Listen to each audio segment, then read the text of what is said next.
Raj news special programme. 5 రాష్ట్రాల్లో ఎన్నికలు జరుగుతున్నటువంటి నేపథ్యంలో ఏ రాష్ట్రాల్లో ఎట్లాంటి పరిస్థితి ఉంది అన్న దాని మీద రాజ్ న్యూస్ ఒక ప్రత్యేక ఎపిసోడ్ చేస్తోంది. దీనికి ప్రజల ఆదరణ కూడా చాలా ఎక్కువగానే ఉంది. రాజకీయ విశ్లేషకుల నుంచి కూడా అట్లాంటి రియాక్షన్ వస్తుంది. ఆయా రాష్ట్రాల్లో ఉన్నటువంటి ఖచ్చితమైనటువంటి పొలిటికల్ సినారియోని రాజ్ న్యూస్ ఈ ప్రోగ్రాం ద్వారా అందిస్తోంది. రైట్కి ఇప్పుడు 5 రాష్ట్రాల్లో అదే ప్రచారం చాలా సీరియస్గా హీట్ ఎక్కింది. ఈవెన్ స్టాలిన్ కూడా స్టార్ట్ చేశారు. అయితే అందరి దృష్టి మాత్రం మోడీ, అమిత్ షా వ్యూహాలపైన పడింది. మహారాష్ట్ర ఎన్నికల తర్వాత, హర్యానా ఎన్నికల తర్వాత పశ్చిమ బెంగాల్ మీద టార్గెట్ చేస్తామన్నారు కాబట్టి. బట్ బీజేపీకి షాక్ ఉంటుంది అన్నటువంటి అంచనాలు కూడా విపక్షాల నుంచి వినిపిస్తున్నాయి. అస్సాం మినహా 3 రాష్ట్రాల్లో బీజేపీయేతర పాలన కొనసాగుతోంది. పాండిచ్చేరిలో ఎన్డీఏ కూటమి అధికారంలో ఉంది. అయితే ఎట్లాగైనా 5 రాష్ట్రాల్లో పాగా వేసేందుకు కమల దళం సిద్ధమవుతోందా? ముఖ్యంగా బెంగాల్పై బీజేపీ లీడర్లు గట్టి ఆశలు పెట్టుకున్నారు. దీదీని ఓడించేందుకు ఎత్తులకు పై ఎత్తులేస్తున్నారు. తమ దగ్గర ఉన్నటువంటి కత్తులను దింపుతున్నారు. అట్లాగే కేరళలో కాషాయ శ్రేణులు పుంజుకోవడంతో ఎల్డీఎఫ్, యూడీఎఫ్కు ఎట్లాంటి పరిస్థితులు ఉన్నాయి? అసలు కేరళలో బీజేపీకి ఏమైనా వచ్చేటువంటి ఛాన్సెస్ ఉంటాయా? ఇక తమిళనాడులో అన్నా డిఎంకేతో బీజేపీ జతకట్టింది. ఎన్డీఏ కూటమిలో ఉన్నారు. పళనిస్వామి అక్కడ ముఖ్యమంత్రి అభ్యర్థిగా ఉండబోతున్నారు. ఇంతకీ ఢిల్లీలో కమలం, గల్లీ కమలం సాధ్యమవుతుందా? బీజేపీ ఎన్ని రాష్ట్రాల్లో పాగా వేయబోతోంది? 5 రాష్ట్రాల్లో బీజేపీకి ఆదరణ ఎంతుంది? అసెంబ్లీ ఎన్నికల్లో మోడీ మేనియా ఉంటుందా? ఏ ఎలక్షన్ అయినా బీజేపీ విక్టరీ ఖాయమా? 5 రాష్ట్రాల్లో డబుల్ ఇంజన్ సర్కార్ వస్తుందా? కమాల్పై ఇవాల్టి స్పెషల్ డిబేట్ పంచతంత్రంలో చేద్దాం. మనతో పాటు ప్రొఫెసర్ శేషు గారు ఉన్నారు. శేషు సార్ నమస్తే. Seshu sir good afternoon. Seshu sir, so 5 రాష్ట్రాల గురించి ఒక రౌండప్ లాగా విల్ గో ఆన్. సో మొదటగా వెస్ట్ బెంగాల్ తీసుకుందాం. పశ్చిమ బెంగాల్ ఎందుకంటే నెక్స్ట్ టార్గెట్ మాది పశ్చిమ బెంగాల్ అన్నారు కాబట్టి, సో బీజేపీ పరిస్థితి ఎట్లా ఉండబోతోంది? ఎందుకంటే 2015లో అక్కడ అంటే ఒకే ఒక్క స్థానంలో గెలిచినటువంటి భారతీయ జనతా పార్టీ 10 ఏళ్లలోనే ప్రధాన ప్రతిపక్షంగా ఎదిగినటువంటి క్రమాన్ని కూడా మనం చూసాం. సో ఇప్పుడు బీజేపీ పరిస్థితి ఎట్లా ఉంది పశ్చిమ బెంగాల్లో అంటే ఏం చెప్పొచ్చు? శ్రీకాంత్, దేశవ్యాప్తంగా 5 రాష్ట్రాల్లో శాసనసభ ఎన్నికలు జరుగుతున్నాయి. 2024 లోక్సభ ఎన్నికలు బీజేపీకి ఒక విధంగా షాక్ ఇచ్చాయి. ఎందుకు షాక్ ఇచ్చాయంటే 400 పార్ అనే నినాదంతో ఎన్నికల్లోకి దిగినటువంటి భారతీయ జనతా పార్టీ 240 స్థానాలకే పరిమితం అయిపోయింది. మెజార్టీకి కావాల్సినటువంటి లోక్సభ స్థానాలు సాధించలేకపోయింది. సొంతంగా ప్రభుత్వాన్ని ఏర్పాటు చేయలేకపోయింది. అది పెద్ద షాక్.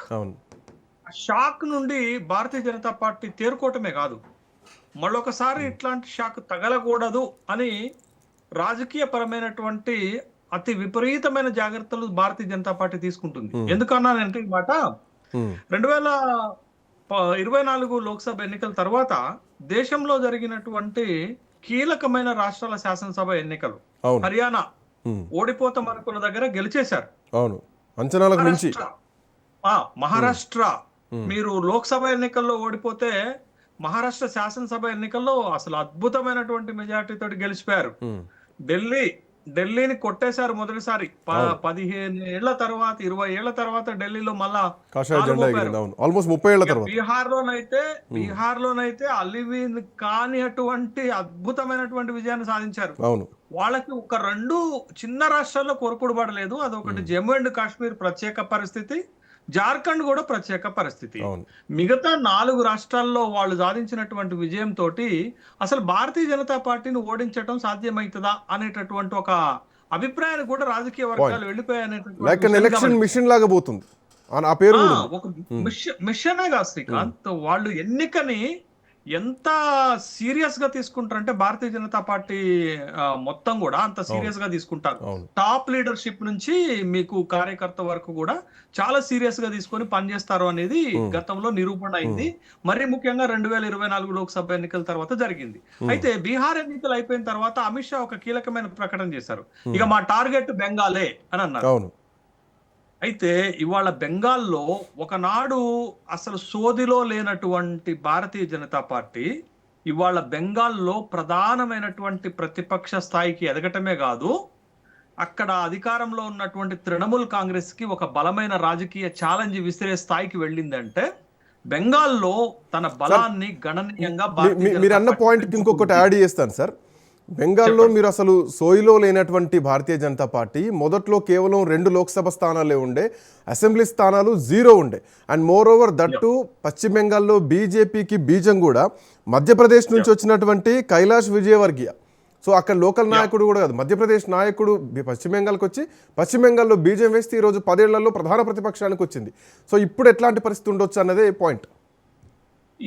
కైలాస్ విజయ్ వర్గీయ అక్కడ భారతీయ జనతా పార్టీకి ఒక రూపం ఇస్తే, ఇవాళ భారతీయ జనతా పార్టీ ఎన్నికల వ్యూహకర్తగా భారతీయ జనతా పార్టీ జాతీయ అధ్యక్షుడు నితిన్ నబీన్ పనిచేస్తున్నారు అనేటటువంటి విషయాన్ని గమనించాలి. అయితే 2019లో బెంగాల్లో భారతీయ జనతా పార్టీ 18 లోక్సభ స్థానాలను సాధించే సరకు భారతీయ జనతా పార్టీకి బెంగాల్ పైన ఒక నమ్మకం ఏర్పడింది.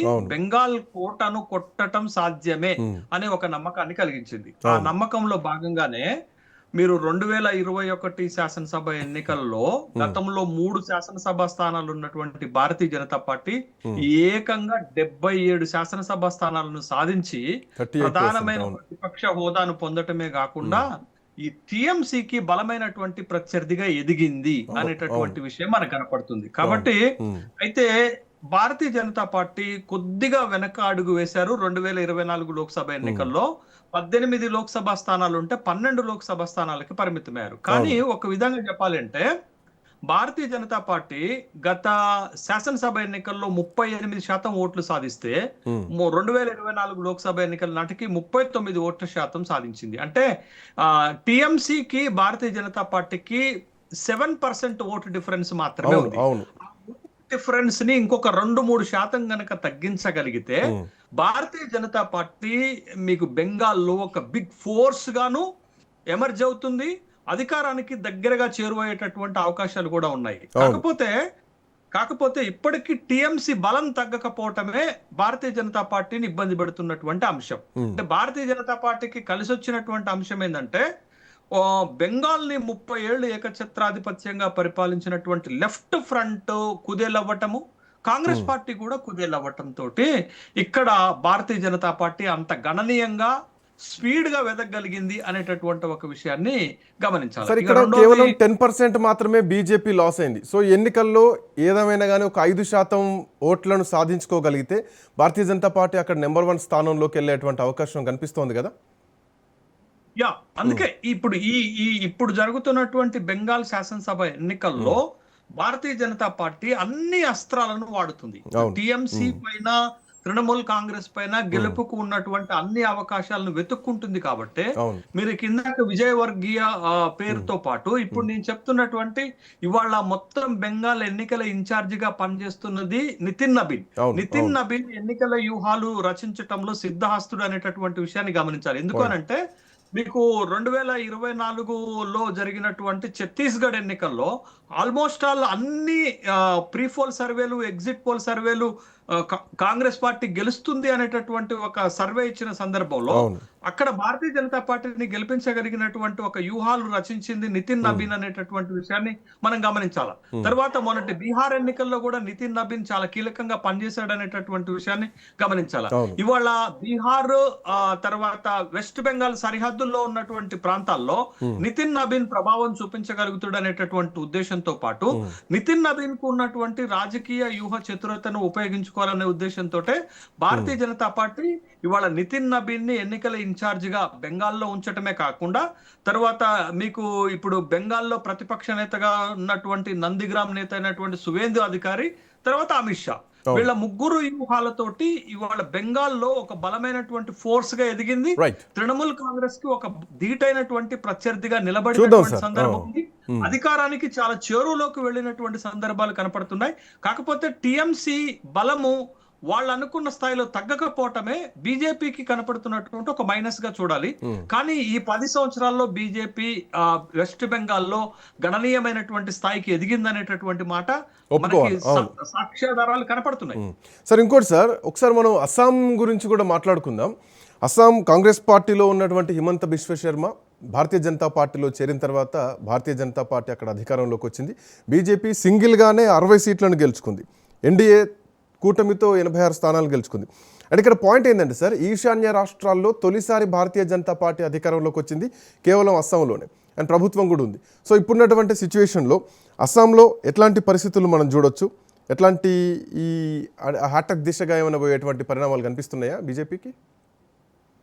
శ్రీకాంత్, ఇవాళ జరుగుతున్నటువంటి 5 రాష్ట్రాల్లో వెస్ట్ బెంగాల్, కేరళ, తమిళనాడులో భారతీయ జనతా పార్టీకి ఏమాత్రం ప్రభుత్వం ఏర్పాటు చేస్తారనేటటువంటి ఆశలు పెద్దగా కనపడట్లేదు. కానీ మిగతా 2 రాష్ట్రాలు, అస్సాంలో ఇప్పటికీ 2 సార్లు గెలిచి హ్యాట్రిక్ విజయం కోసం భారతీయ జనతా పార్టీ ప్రయత్నం చేస్తుంది. ఒకటి అయితే, రెండోది మీకు పాండిచ్చేరిలో కూడా ఎన్ఆర్ కాంగ్రెస్, రంగస్వామి ఎన్ఆర్ కాంగ్రెస్ తోటి గతంలో పొత్తులు సంకీర్ణ ప్రభుత్వాన్ని ఏర్పాటు చేసినటువంటి సందర్భం ఉంది. బట్ ఈ 2 రాష్ట్రాలు ఎలా ఉండబోతున్నాయి అనేటటువంటి ఒక ఆసక్తికరమైనటువంటి అంశం ఉంది.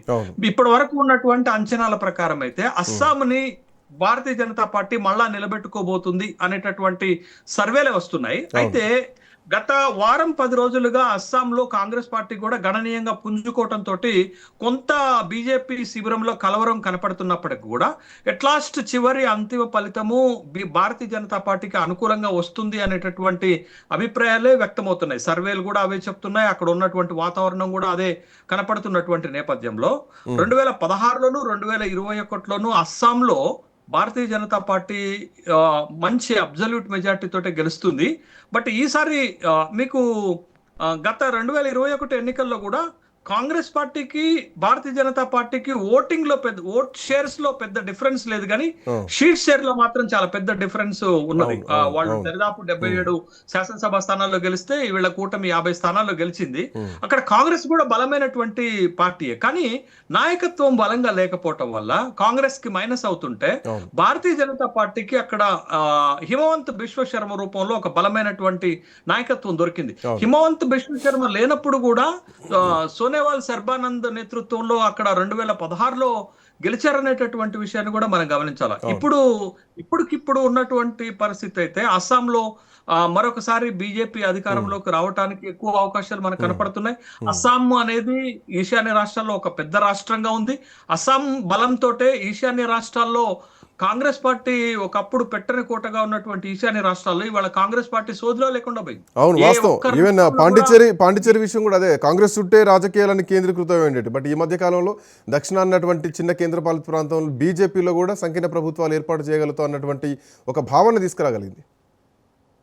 అదే అస్సాంలో ఇప్పుడుకున్నటువంటి పరిస్థితిని కనుక మనం చూస్తే కాంగ్రెస్ గట్టి పోటీ ఇస్తున్నప్పటికీ కూడా అంతిమ ఫలితం భారతీయ జనతా పార్టీకి అనుకూలంగా రావచ్చు అనేటటువంటి అభిప్రాయాలు వ్యక్తమవుతున్నాయి. కానీ ఇక్కడ కాంగ్రెస్ కి కొన్ని పార్టీలు గట్టి మద్దతుదారుగా నిలబడటం, రోజోవర్దళ్ అనేటటువంటి ఒక పార్టీ కాంగ్రెస్ తోటి అలయన్స్ పార్ట్నర్ గా రావటంతో కొంత కాంగ్రెస్ విజయావకాశాలు మెరుగుపడినప్పుడుగా కనపడినప్పటికి కూడా కాంగ్రెస్ తన పూర్వపు బలాన్ని నిలబెట్టుకుంటుంది అనేటటువంటి ఒక అభిప్రాయం.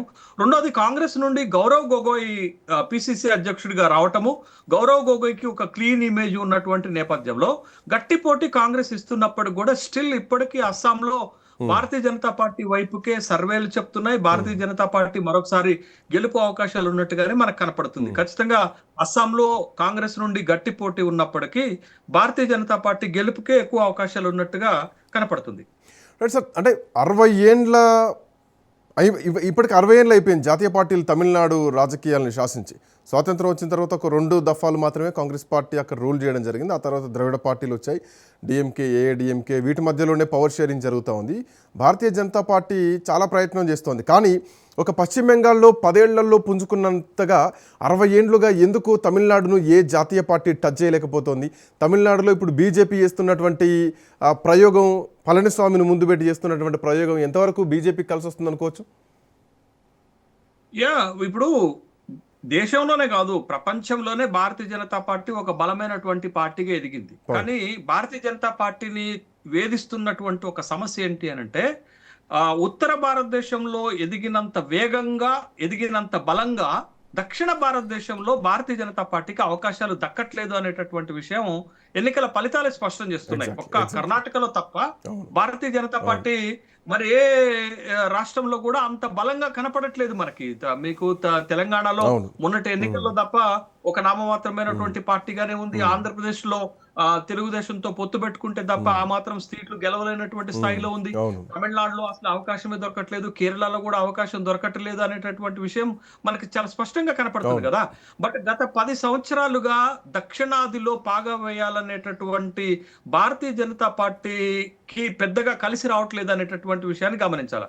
అయితే భారతీయ జనతా పార్టీ వెస్ట్ బెంగాల్లో ఎంతైతే దృష్టి పెడుతుందో తమిళనాడులో కూడా ఒక ప్రయోగం చేస్తుంది. బట్ తమిళనాడులో తాను చేసినటువంటి అన్ని ప్రయోగాలు ఇప్పటి వరకు వైఫల్యం చెందాయి. కానీ వైఫల్యం చెందినప్పటికి కూడా భారతీయ జనతా పార్టీ తన ఓటు బ్యాంకును పెంచుకోగలిగింది. దరిదాపు మీకు ఇప్పుడు చూడండి, గత లోక్సభ ఎన్నికల్లో 2024 లోక్సభ ఎన్నికల్లో తమిళనాడుకు వచ్చేసరికి తమిళనాడులో ఆ పార్టీ బలం 11% ఓటు బ్యాంకుకి పెరిగినట్లుగా మనకు కనపడుతుంది. బట్ అలయన్స్ తోటి 18% ఉన్నట్టుగా కనపడుతుంది. ఇది 2024 లోక్సభ ఎన్నికల్లో.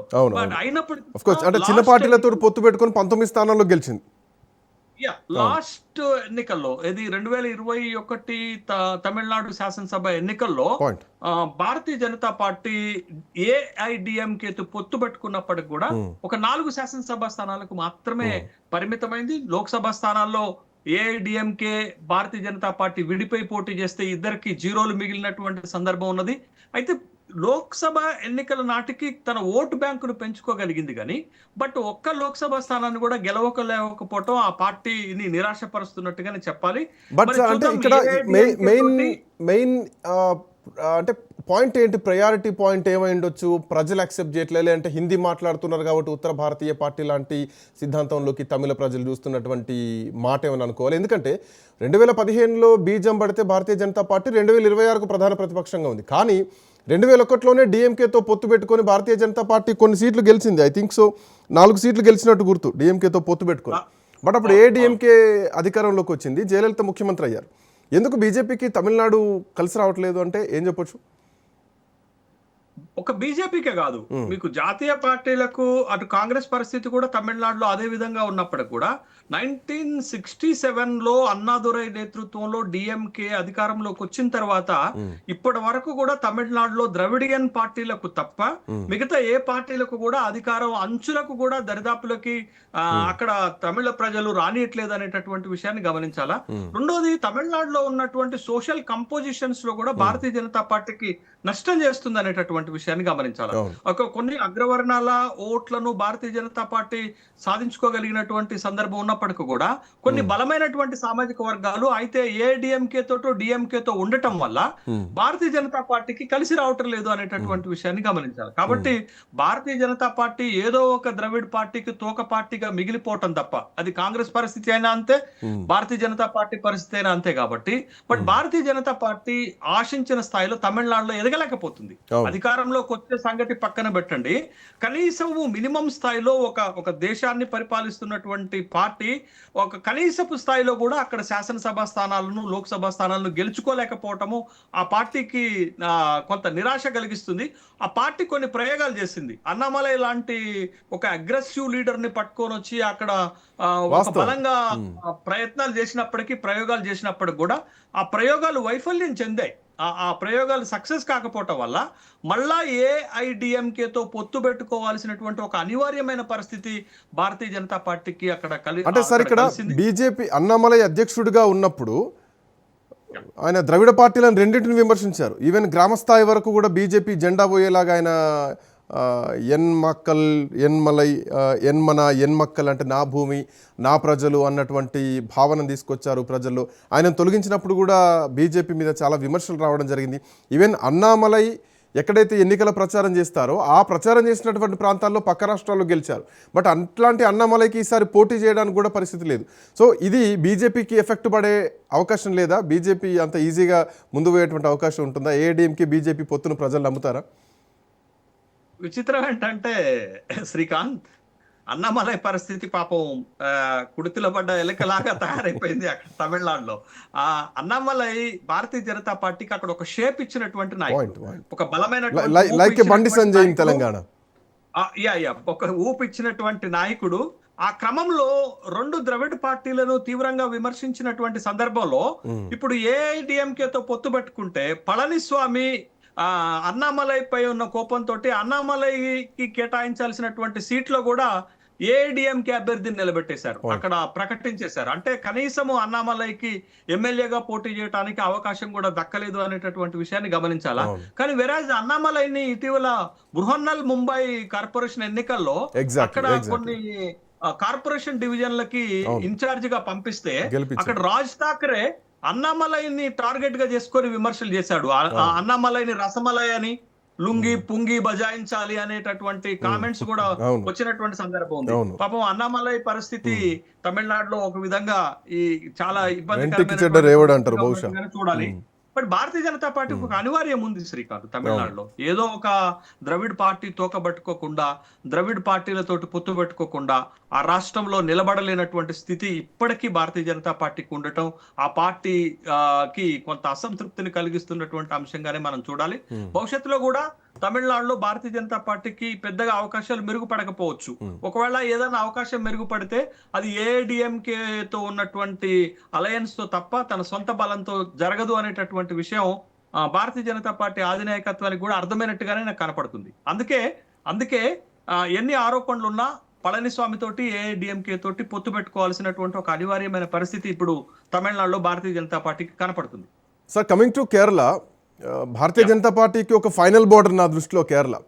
సో అక్కడ ఆర్ఎస్ఎస్ బీజేపీ చాలా కాలం నుంచి పనిచేసినా కానీ అధికారంలోకి రావడం అంత ఈజీ కావట్లేదు.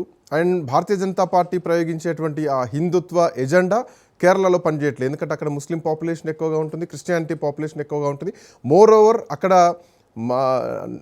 మావోయిస్ట్ భావజాలంతో, ఒక విప్లవ భావజాలంతో ఓటింగ్ నడుస్తూ ఉంటుంది.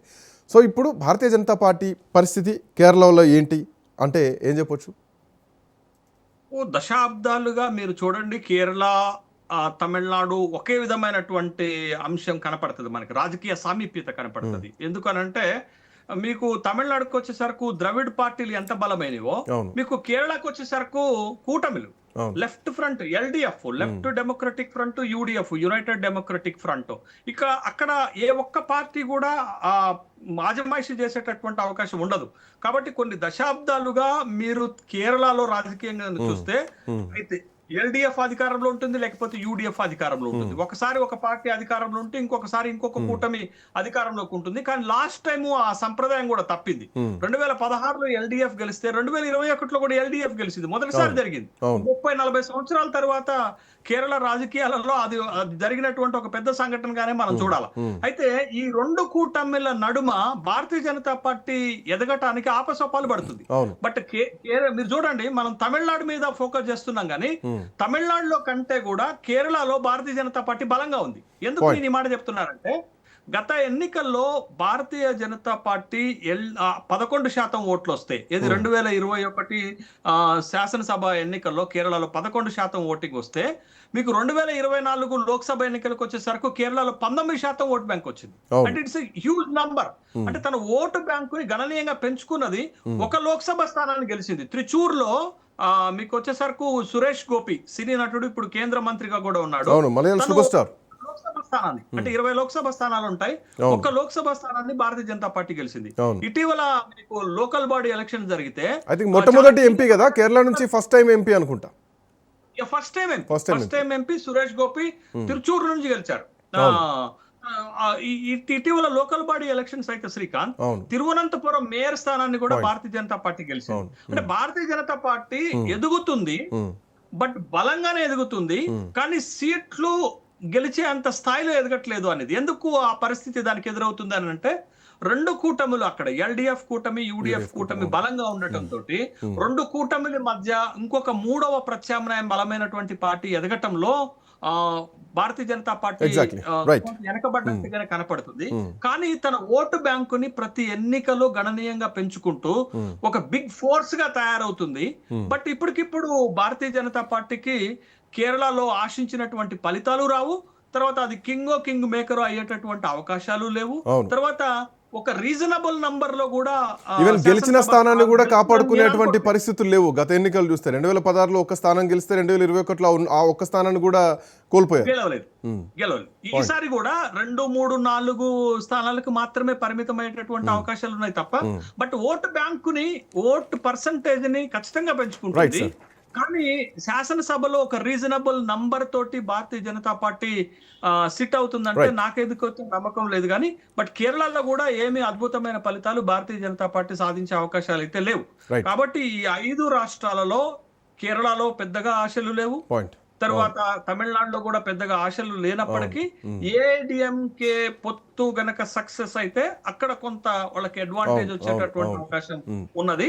తర్వాత మీకు బెంగాల్కి వచ్చేసరికి ఈసారి కూడా బెంగాల్లో బీజేపీకి నిరాశ ఎదురయ్యేటటువంటి అవకాశాలే కనపడుతున్నాయి. కాకపోతే ఒక బిగ్ ఫోర్స్ చూద్దాం సార్. అవును, ఒక టఫ్ ఫైట్ మాత్రం ఉంటుంది బెంగాల్. అస్సాంలో తన అధికారాన్ని నిలబెట్టుకునే అవకాశం ఉంది. బట్ పాండిచ్చేరిలో ఎంతైనా అది కూడా అలయన్స్ పార్ట్నరే కాబట్టి అవును. పాండిచ్చేరిలో కూడా గట్టి పోటీనే కాంగ్రెస్ నుండి ఎన్ఆర్ కాంగ్రెస్ ఎదుర్కొంటుంది. అక్కడ కూడా ఫలితం అస్పష్టంగా ఉన్నట్టుగానే మనకు కనపడుతుంది. Right. Thank you Seshu sir, thanks for joining.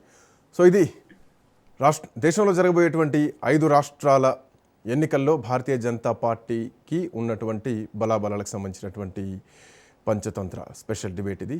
That's all for now. Next updates continue అయితే కీప్ వాచింగ్ రాజ్ న్యూస్.